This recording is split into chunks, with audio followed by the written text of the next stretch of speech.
샬롬 할렐루야. 창세기 27장 46절에서 창세기 28장 5절이요.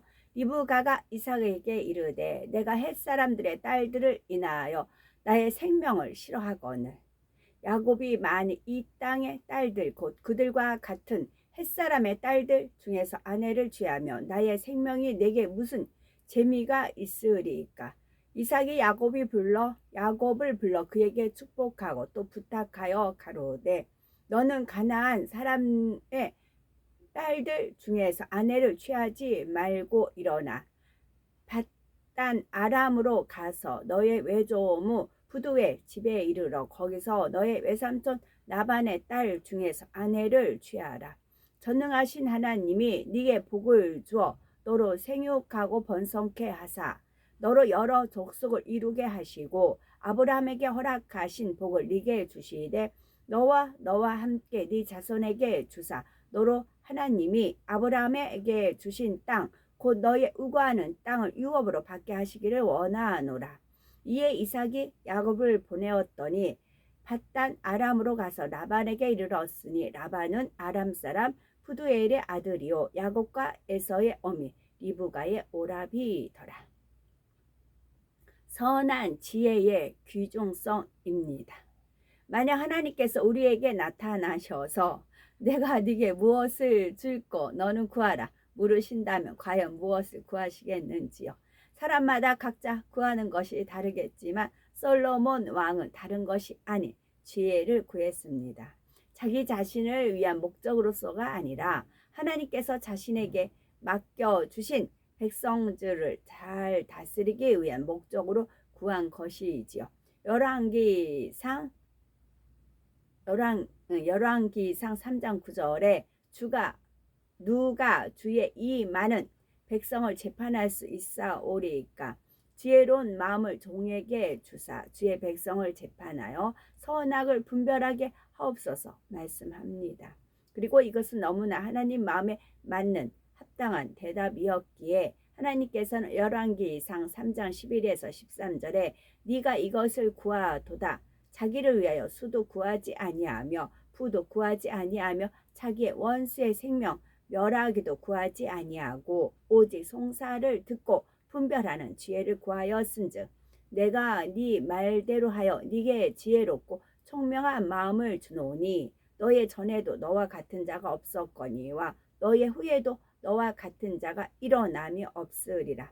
내가 또 너의 구하지 아니한 부와 영광도 네게 주노니 네 평생의 열왕 중에 너와 같은 자가 없을 것이라 하셨습니다.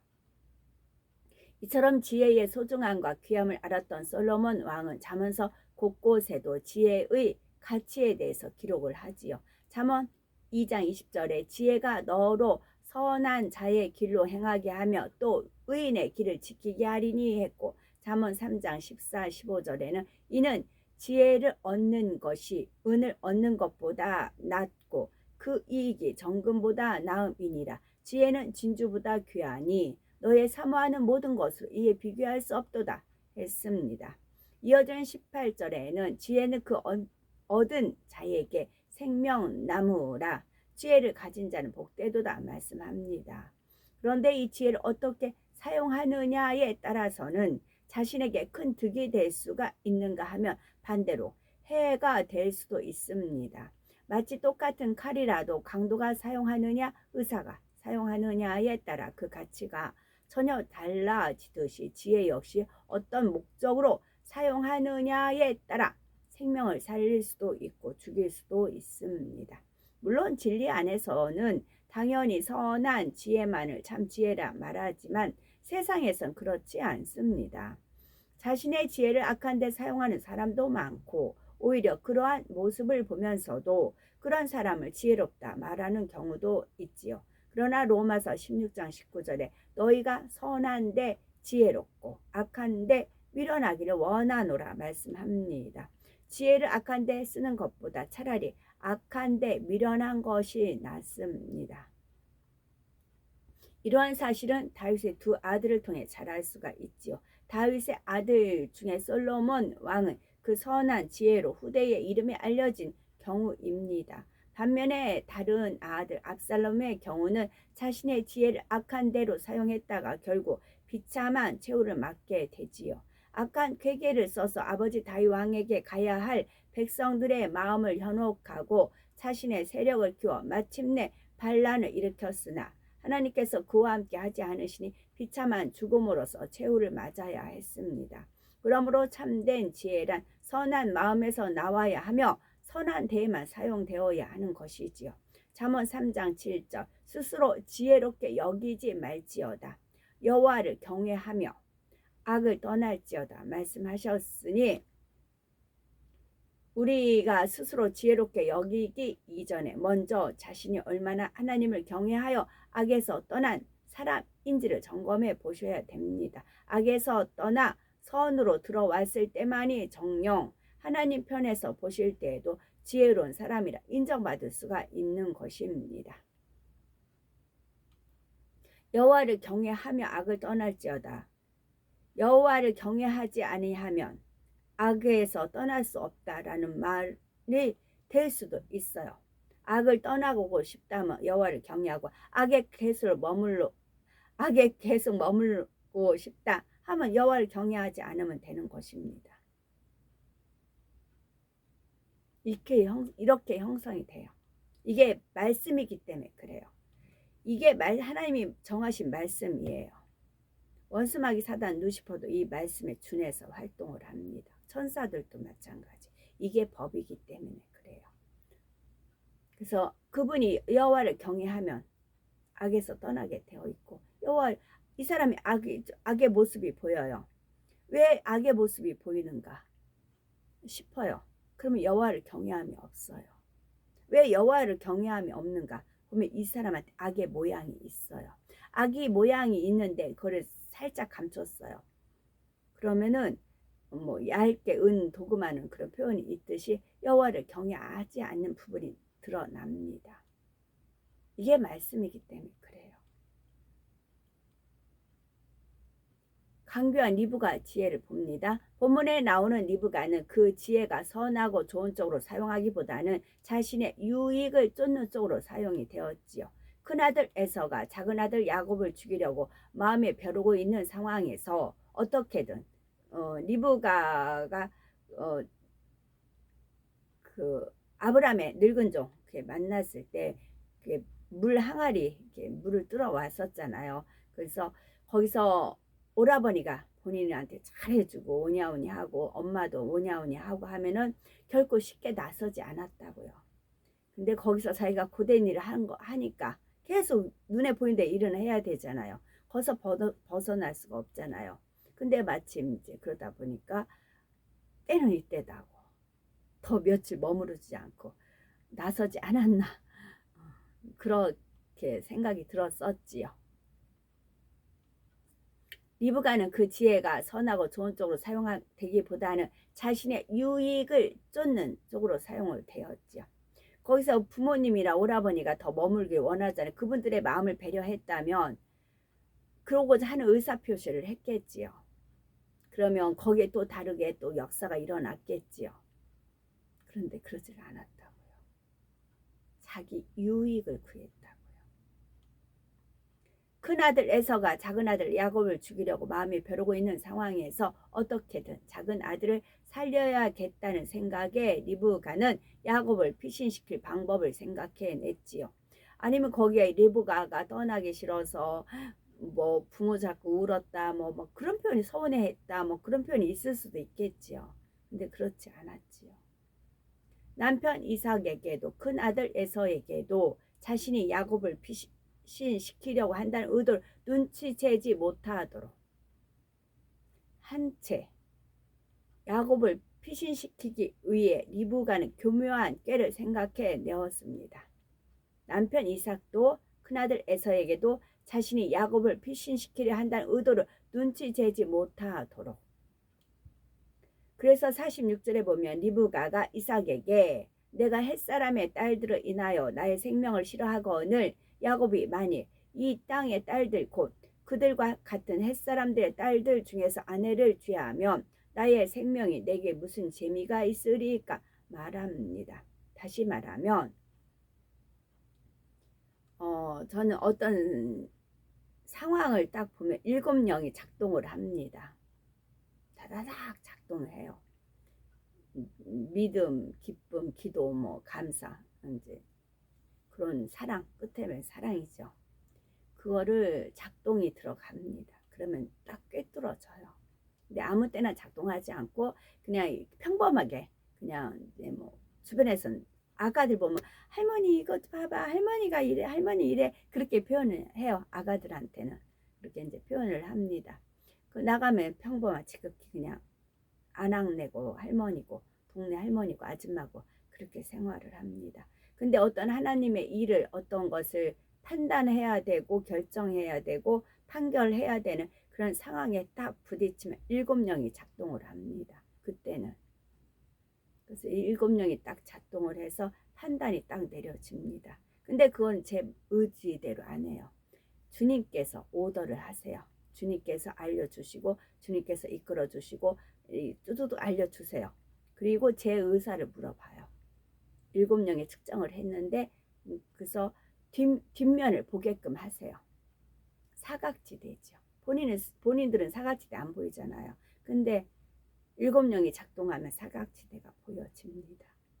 그래서 왜 저런 게 나왔는가? 교묘한 깨를까지 왜 그런 악의 모양이 있는데 그 악의 모양 뒤에는 무엇이 있느냐? 그 교묘한 깨가 있다. 그게 특히 하나님의 영광을 돌리는 것과 자기가 영광을 취하는 거, 하나님 영광을 가리는 거 주로 그걸로 판별이 납니다. 저하고 주님 오로지 하나님께 영광입니다. 아버지 마음을 알기 때문에 그래요.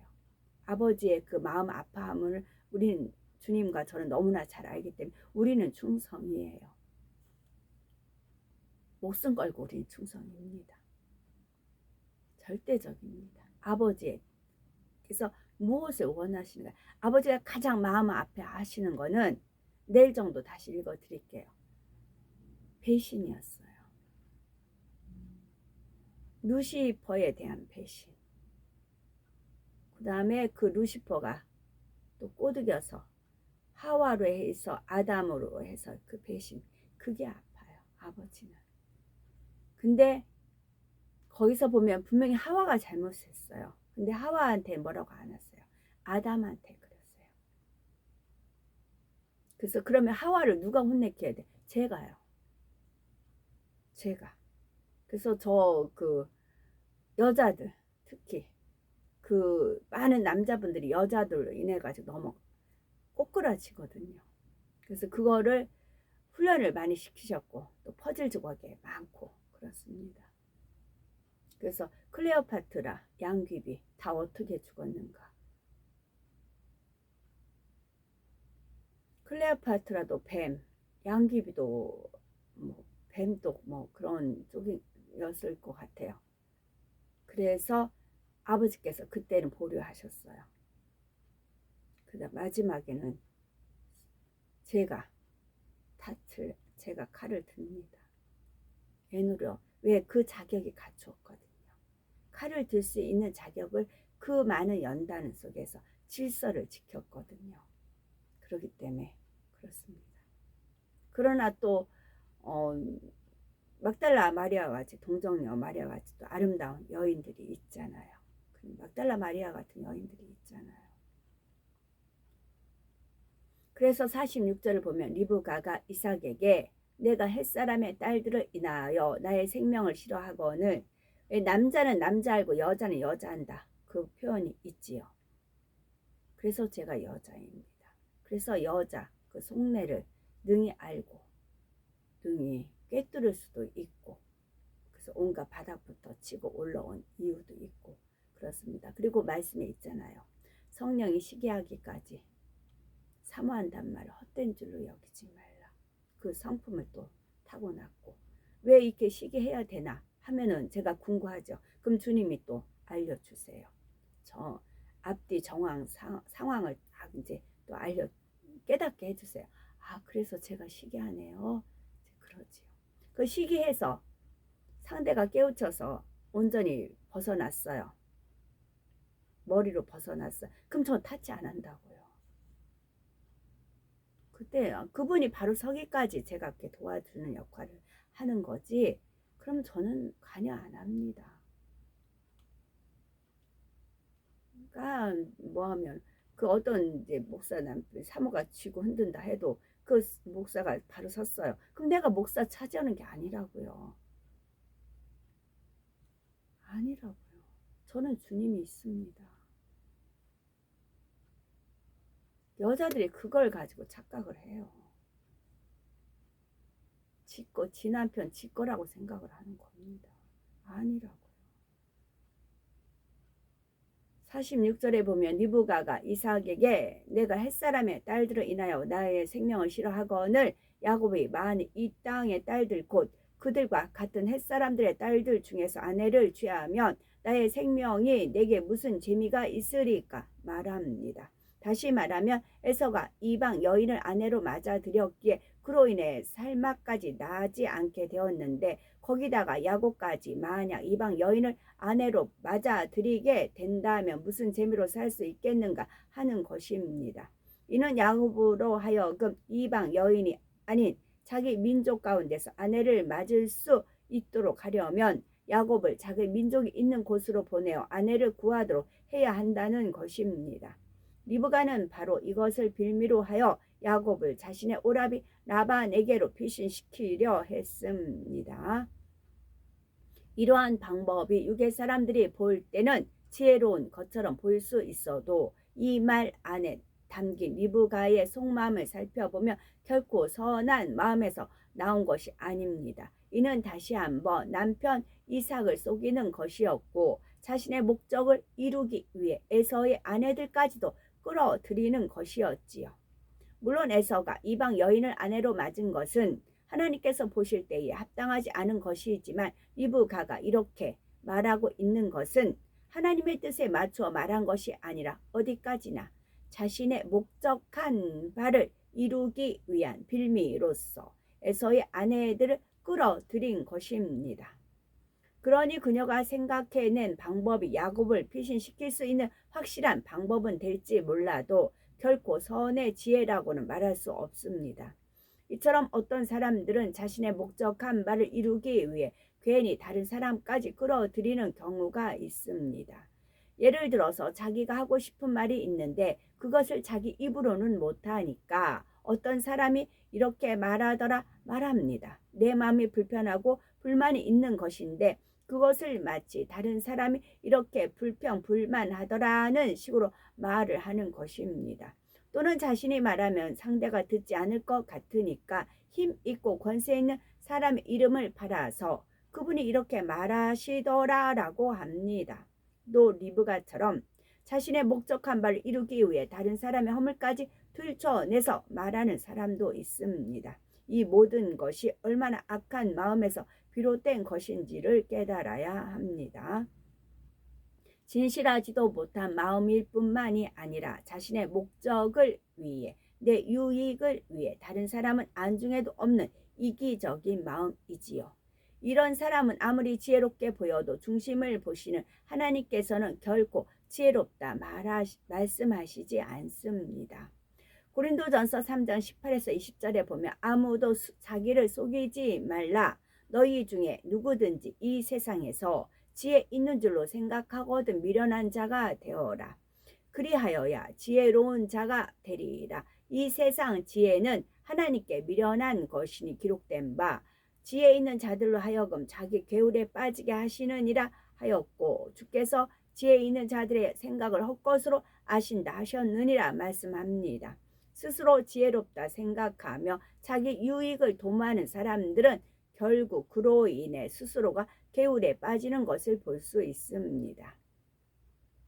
리브가 역시 자신의 생각 가운데 야곱을 피신시킨 후에 세월이 조금만 지나고 나면 모든 것이 다시 예전처럼 회복될 것이라 생각했지만 그 결과가 어떠한지요. 야곱은 타지에서 20년이라는 긴 연단의 세월을 보내야 했고 리브가 역시 아들 야곱의 생사를 염려하며 하루도 편히 지낼 수가 없었지요.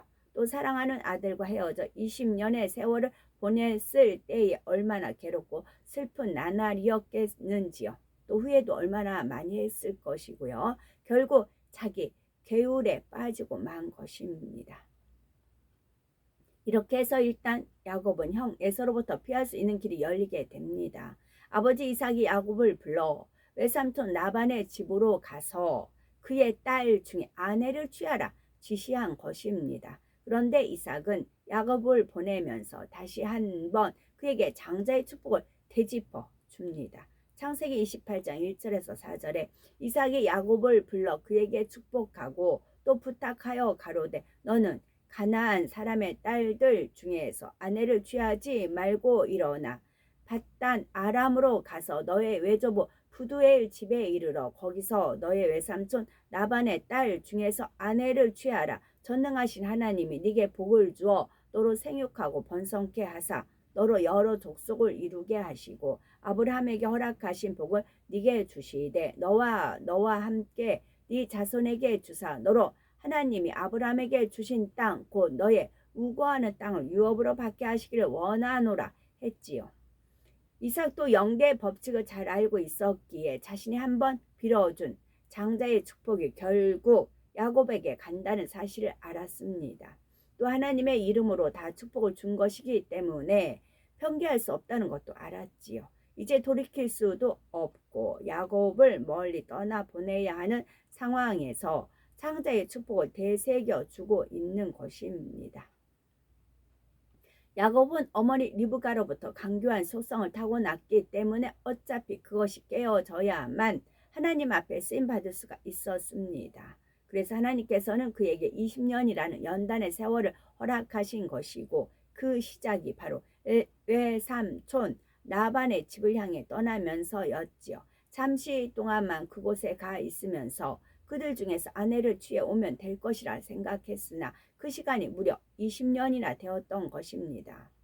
그런데 이 일이 야곱에게는 연단이 시작이 된 동시에 하나님의 섭리 가운데서 볼 때도 꼭 필요한 과정이었지요.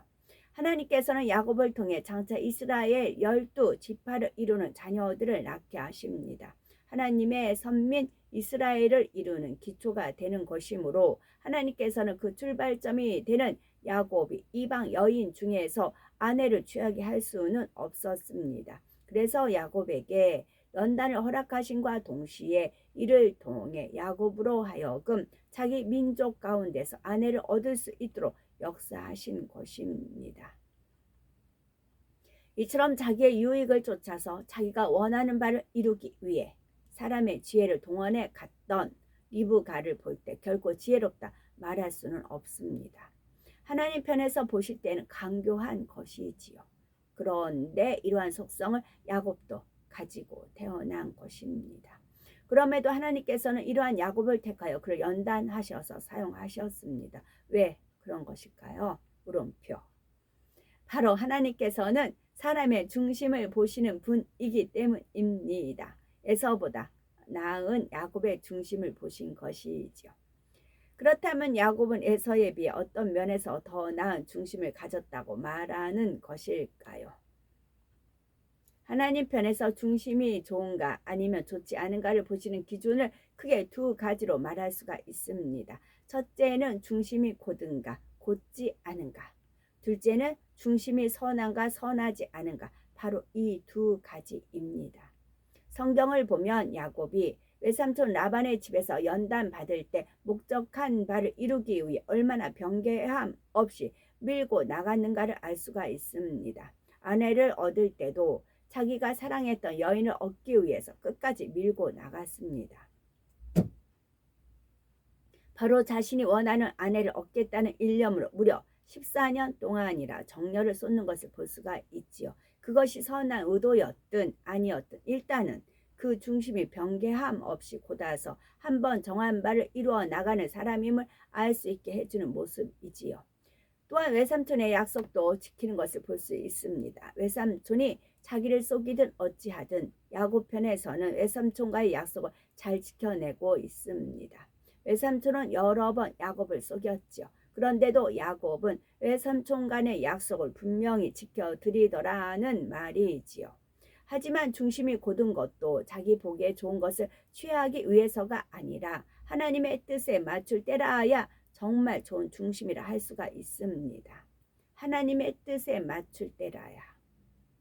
중심이 곧은 것도 자기 보기에 좋은 것을 취하기 위해서가 아니라 하나님의 뜻에 맞출 때라야 정말 좋은 중심인 것입니다. 그래서 하나님께서는 야곱이 연단을 통해 자기 생각과 지혜와 의 등을 다 깨뜨려서 곧은 중심을 가지고 오직 하나님의 뜻에 맞추어 나가도록 역사하신 것입니다. 세상에서도 한 번 정한 바를 변개함 없이 이루며 생명까지도 아끼지 않는 사람을 보게 되지요. 심지어 악한 사람들 중에도 정말 믿고 신뢰할 만큼 곧은 사람을 볼 수가 있습니다. 그렇다면 이런 사람에게 중심이 좋다는 말이 어울리겠습니까? 물론 이런 사람도 진리 안에 들어와 철저히 깨어지고 변화되고 나면 좋은 중심으로 나올 수가 있는 가능성이 크다고 말할 수가 있지요. 그러나 좋은 중심이란 곧은 중심과 함께 선이 있어야 한다는 사실입니다. 선이 없는 곧은 중심은 하나님 편에서 아무 소용이 없습니다. 하나님 편에서 소용이 없어요.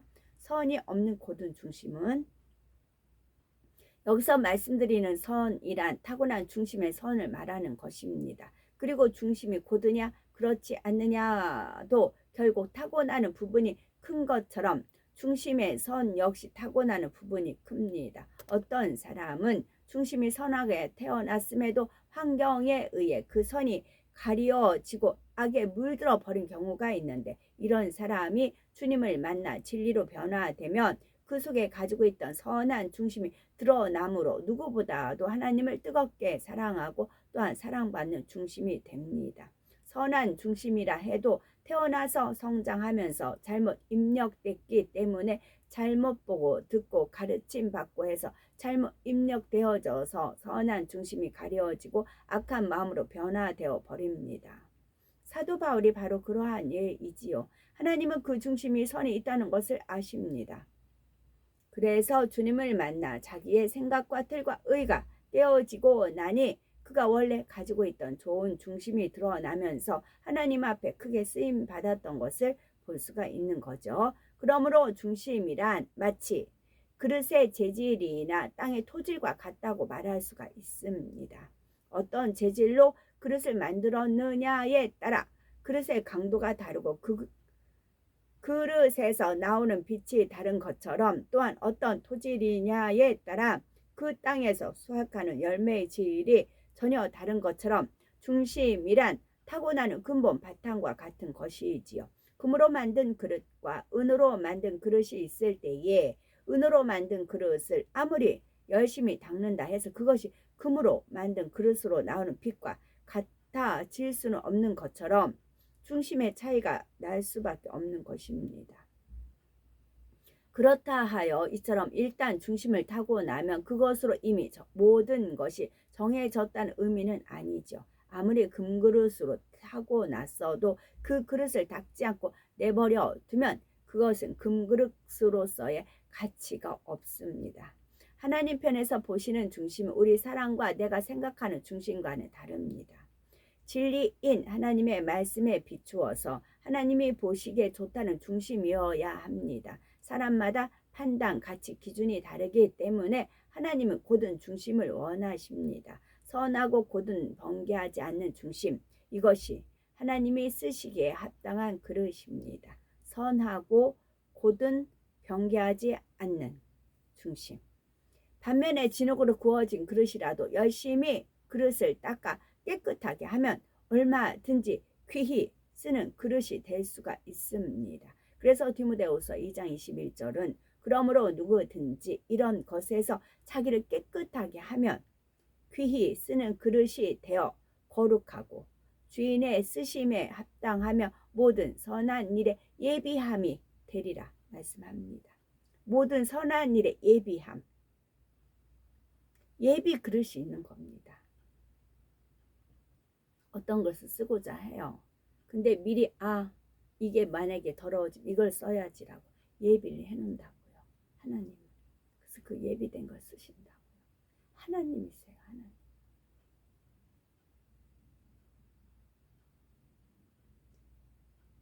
그릇의 재질도 중요하지만 하나님께서는 좋은 재질의 그릇이라 하여 무조건 쓰시는 것이 아니라 먼저 깨끗한 그릇을 택하여 쓰십니다. 야곱의 경우는 비록 강교한 속성이 있기는 했지만 고든 중심과 함께 아브라함과 이삭으로부터 타고난 중심의 선이 있었기 때문에 하나님께서는 그의 중심을 보시고 택하여 연단하셔서 마침내는 목적한 쓰임에 합당한 도구로 만들어 가셨던 것입니다. 잠깐 쉬어가는 코너 말씀 가볍게. 제가 이제 그 산보라고 해죠. 그냥 동네 한 바퀴 도는 거 있죠. 그 코스를 좀 달리 이제 갔어요. 다른 코스로. 우리 동네 홈플러스가 2개가 있는데, 하나는 이제 멀리 있고, 하나는 가까이 있고, 그랬죠. 이제 멀리 있는 데를 이제 가보자 해서 이제, 꼬불꼬불해서 찾아갔어요. 근데 우리 제가 주로 가는 시장에 보면 열무김치도 이만큼 봉투에 있는 거 5,000원이에요. 김치도 요즘 비싸잖아요. 열무도 4,000원, 5,000원 한 단에 그렇게 해요. 배추는 뭐 9,000원 뭐 그렇게 나오죠. 이제 항상 저는 뭐든지 넉넉하게 해놓는 그런 거기 때문에 없으면 마음이 바싹 타잖아요. 그게 싫어서 쌀 때 저렴하게 구입해서 넉넉하게 해놓습니다. 이제 열무 엄청 비싸나 이만큼이 5,000원이에요 하면서 이제 늘 지나갔었습니다. 근데 이제 다른 코스로 이제 주님과 이제 이렇게 카톡 보면서 이렇게 이제 걷고 있었습니다. 근데 열무가 석 단에 4,000원 줬어요. 그분이 이제 2단만 샀는데 한 단은 뭐 1,000원에 그냥 가져가세요 하시더라고요. 그래서 하다 보니까 근데 배보다 배꼽이 크다고 부추들이 더 비싸잖아요. 파도 뭐 3,000원, 4,000원, 부추도 막 2,000원 막 그런 식이에요. 근데 열무 한 단에 1,000원 주고 샀는데 부추 2,000원 주고 사서 버무리기가 버겁지요. 그래가지고 그냥 이제 열무 3단에 4,000원. 거기에는 이제 풋고추가 들어가야 열무에 그런 비릿한 맛이 감해지거든요. 풋고추가 들어가야 개운해요. 먼저 뭐 이제 풋고추 그렇게 해서 그러면은 5,000원, 5,000원 드린 겁니다. 집에 이제 양파 좀 고춧가루 다 있고 어제 이제 찬양 들으면서 이제 담았어요. 그래서 김치통 크게 3통이 나왔지요. 그런 은혜가 저는 너무 감사해요. 그러니까 비쌀 때 막 비싸 이거 비싸면서 원망불평 막 나오거든요. 물가가 너무 비싸니까 이렇게 비싸서 어떻게 살아 그러거든요. 그래서 이제 그냥 있는 김치 가지고 이제 먹었었지요. 그러다가 때가 되니까 그러니까 마음의 소원인 거잖아요. 그러다 보니까 그 코스로 안 가던 코스였어요. 새로운 처음 가는 길이었어요. 거기에서 이제 저렴하게 사게끔 하시더란 얘기지요. 그래서 담으면서도 막 신이 난 겁니다. 또 잘 담아졌어요. 너무 감사하고 이렇게 없는 사람은 또 없는 대로 이렇게 이끄셔서 그러니까 기다림도 필요하더라고요. 급한 마음으로 하지 말고 그럴 때는 늘 서서히 여유 있게 그대로 또 이루어지더라고요. 그리고 이제 오다 보니까 다른 가게가 아니고 호박도 엄청 비싸잖아요. 근데 3개 1,000원 떨이다. 딱 3개만 남았더라고요. 그래서 이제 제가 이거 만작만작 했어요. 이걸 하나를 사야 돼 말아야 돼 그랬어요. 그때 주인이 3개 1,000원에 가져가셔요 그러더라고요. 그래서 그렇게 가지고 왔지요. 저는 이런 하나님 은혜가 너무 감사해요. 미리미리 이렇게 급하게 막 마음 쪼들리게 하지 않고 여유 있게 하면 그렇게 인도하시는 그런 하나님 은혜가 너무 감사하지요. 이삭 역시 비록 편애하는 마음으로 인해 그러면 이게 적은 돈인데 이렇게 하면 돈을 버는 것 같아요. 막 뿌듯해요. 행복하고 뿌듯하고 감사하고 신나고 그래요. 근데 막 비싼 거 사서 이거 비싸 이거 아껴 먹어야 돼 막 안달복달 하잖아요. 그리고 이제 명품 같은 경우 제가 그 말씀 드린 적 있네요. 어느 집 이제 입주 가서 할 때인데 막 그 사모님 뭐 오면 옷장에다 무조건 옷 다 구겨서 집어 넣거든요. 내놔야 빨리 하고 하는데 그렇게 안 하세요. 딱 그럼 굳이 제가 농을 열어가지고 치우는 것도 그러니까 그래요. 한 번은 그 이제 친정 어머니가 오시더니 이 인연이 옷장 입어요. 막 끄집어내더니 막 그 명성교회 권사님이세요. 그래서 더 막 끄집어내요. 그래가지고 이 가방이 얼마짜린데 여기다 처박아 놓냐고 막 뭐랑뭐랑 막 하세요. 주방에서 이러다가 우리 집 와서 막 두런두런 하세요. 세상에 이 가방이 얼마짜린데 막 구겨놓고 막 그러세요. 아니 도대체 그 가방이 얼마짜린데요? 여쭤봐요. 뭐야 얼마는? 1,000만 원, 1,000만 원, 1,000만 원 막 그러시더라고요. 1,000만 원까지 가는지 그건 모르겠어요. 이제 뭐 이름 있는 가방인가 봅니다. 그렇게 비싼 거 놓고 막 행여나 막 애지중지 보물단지 같이 그런 모습도 봤지요. 그런 모습을 다 겪고 나니까 열무 한 단 그냥 떨어지면 1,000원에 하는 거, 또 호박 3개 1,000원 하는 거, 그런 것에 저는 하나님 그 은혜가 너무 감사해요. 벅차고 감사하고 인내하면 이루어지시는, 비싼 거 늘 시장 다니면서 옷이 이렇게 비싸고 오늘은 좀 싼 거 있을까 하면 또 비싸고 그럼 허탕치고 또 오고 그랬거든요. 카톡 들으면서 가니까, 말씀 들으면서 요즘 신목사님 말씀 오늘 아침에 그리스도인 들었어요. 또 들으면서 또 은혜되고 또 감사의 삶 또 들었는데 엄청 거기 재밌는 비유 나오죠. 감사의 삶. 그것도 너무 은혜롭고 그렇지. 이상 역시 비록 편애하는 마음으로 인해 가족의 화평을 이루지 못한 면이 있기는 했지만 하나님의 뜻 앞에서는, 그러니까 명품만 바라고 비싼 거 취하는 여자들 보면 저는 밥맛 없어요. 저는 밥맛 없어요. 네가 뭔데 그렇게 나와요. 그런 케이스 많이 겪었어요. 저 목사 사모들한테도 겪고 리드급들, 여자 리드급들한테도 많이 겪고 그래요. 그럼 나중에 그래요. 네가 이기나 내가 이기나 보자. 결론을 보자. 제가 그러면서 지금까지 왔지요. 하나님의 뜻 앞에서는 순종하는 중심이었습니다. 자신이 에서 대신 야곱에게 장자의 축복을 빌어주었다는 사실을 알았을 때에 당장은 그 탓을 야곱에게 돌리며 야곱을 못마땅하게 생각했지만 그것을 사람의 방법으로 돌이키려 하지는 않았습니다.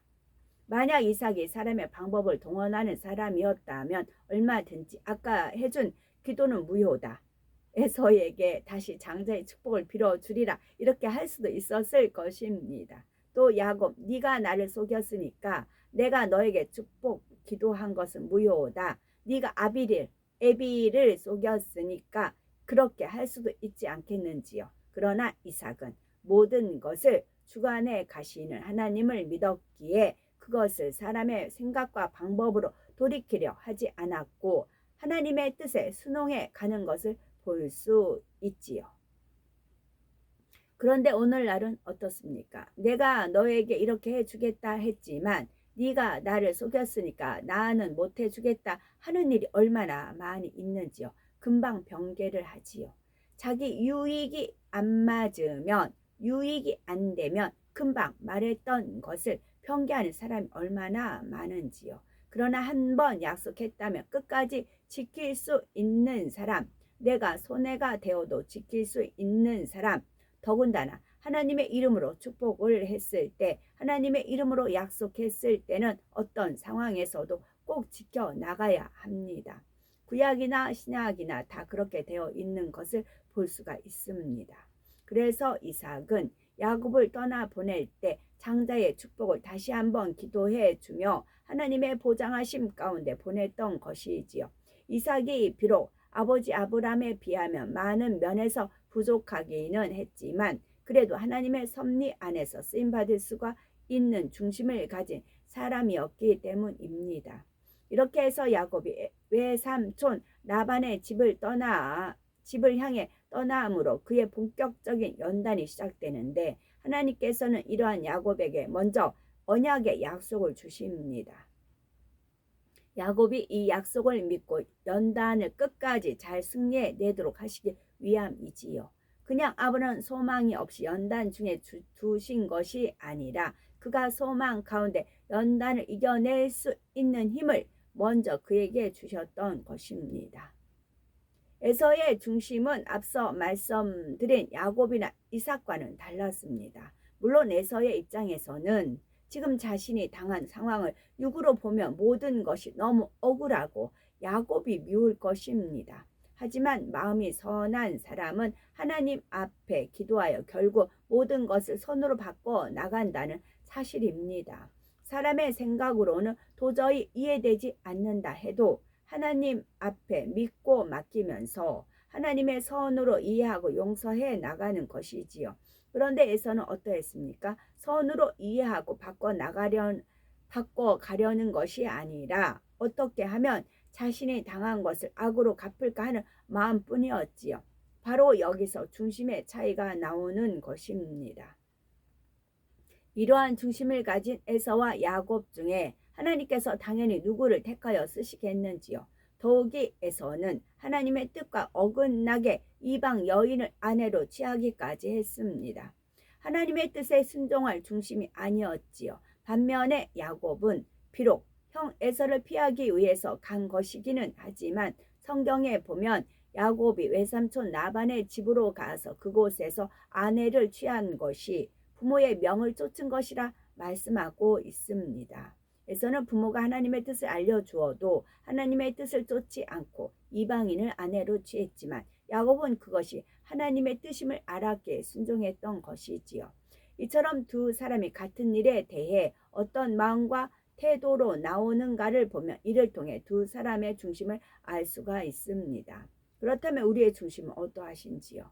나는 과연 하나님의 뜻을 알았을 때 그것에 순종할 중심인가? 아니면 하나님의 뜻인 줄 알면서도 순종하지 않는 중심인가? 나는 상대가 악으로 나왔을 때 그것을 악으로 갚으려는 중심인가? 아니면 그 악으로 인해 차라리 내가 고통을 받더라도 상대를 이해하고 마음을 선으로 바꾸려는 중심인가? 이러한 것들을 한번 생각해 보시기 바랍니다.